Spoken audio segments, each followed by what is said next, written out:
So you're in perimenopause. You've probably been doing Google searches, you've been on ChatGPT, and you're trying to figure out what's the right strategy for you so you can get ahead of menopause. So today I'm going to walk you through how I've helped some of my clients who have experienced perimenopause and menopause not just see results, but after they've gotten the weight off, they're now able to live a lifestyle to maintain the results. So step number one, we're going to talk about a realistic time frame. So when I'm talking to my clients, I always let them know that the goal is to lose body fat. And we're only going to lose about 1 to maybe 2 pounds of fat per week, 4 to 8 pounds per month. So we're not going to do this quickly. So for this particular client, this actually took us an entire 10 months to reach her goal. And I know a lot of you are saying, man, that's a long time for that amount of weight. Everyone's different. So I'd like to be realistic as a coach. Things are a little bit different when you're in perimenopause and menopause. You got to make some adjustments. The most important thing I told my client, I said, look, you have a slow metabolic rate.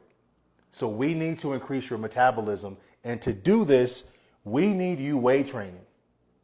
So initially, I put her on an at-home workout plan. I taught her about progressive overload, when she needed to increase the weight over time safely so we can actually build some muscle. So with the workout program, she was doing about 1 time a week. By the time we were done, I had her up to about 3 times a week progressive overloading. And this is realistic for her schedule. And that's what you guys always have to factor in. Lift weights that work with your schedule. Some of you, you're not going to be able to be in the gym more than a couple days a week. That's fine. Let's maximize the time you do have. And then as far as calories, when we first started, she really didn't have an appetite. So she was only eating 2,100 calories per day, and she was still able to maintain that 275 pounds.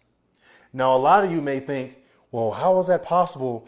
She should be eating way more than that. When you have a slow metabolism, you do not have to eat a lot to maintain your current weight. All right. So I actually didn't change this number on the course of the program. I just increased her daily steps and I increased how many calories she burned in her workouts. That was it. We didn't go lower than 2,100.